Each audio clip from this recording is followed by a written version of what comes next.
Not to be blunt, but without Hermione, Harry and Ron would have died many times over, as would loads of other people. For all the times Ron and Harry took the mick out of Hermione, you can bet a few galleons they wouldn't have made it as far without her. In fact, without Hermione Granger, maybe there wouldn't even be a Harry Potter series at all. Harry and Ron would have probably died tangled up in some devil's snare in their first year at Hogwarts. To give credit where credit is very much due, here are about 1 million moments in which Harry and Ron would have failed miserably without that very valuable third of the trio.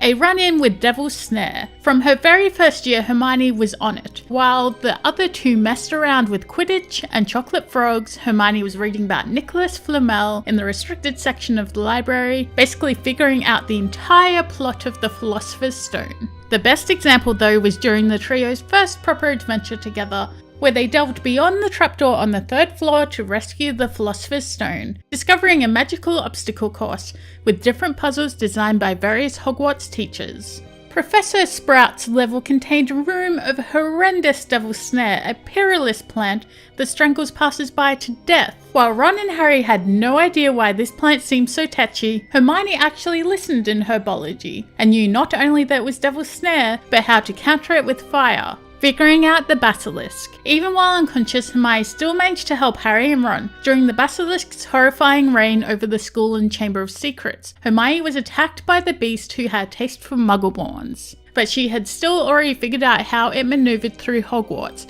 having scribbled down pipes in her final moments before being petrified. Without this one word, Harry and Ron wouldn't have figured out where the Chamber of Secrets actually was, and the book could have ended with the return of a young Lord Voldemort, wreaking havoc on the wizarding community. Turning back time. In Prisoner of Azkaban, Hermione literally turned back time to save the day.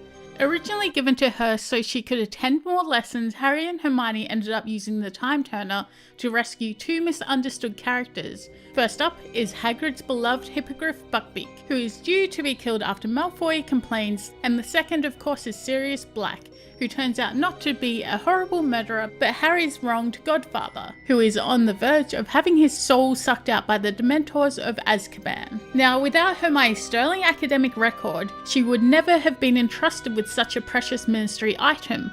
Buckbeak would be dead, and Harry would be grieving for a godfather he hardly even knew. Helping Harry beat an actual dragon. Hermione's smarts became more crucial than ever during Harry's Triwizard Tournament training in Goblet of Fire, and on top of helping Harry learn a bunch of tricky spells, she also had to deal with being stuck in the middle of a broken friendship with Harry and Ron's fallout. As well as providing emotional support for Harry, it was Hermione who taught him one of the most useful spells ever, Accio, the summoning charm, which he used to evade the Hungarian Horntail during the first task. Dumbledore's army was pretty much all her idea. Putting together a team of rebellious Hogwarts students and teaching them defensive spells during Professor Umbridge's stifling Hogwarts reign sounds like a great idea. Who was that again? Harry's? No.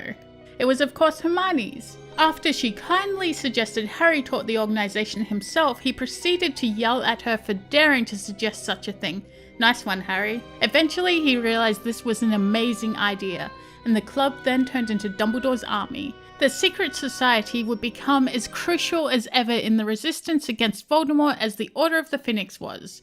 And although Harry led the classes, Hermione was at its heart. She even charmed special coins so DA members could communicate with each other, which turned out to be an essential tool during the Battle of Hogwarts, when they needed to reassemble.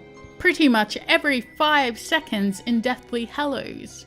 Hermione is, of course, incredible in all 7 books, but in Deathly Hallows she truly surpassed herself.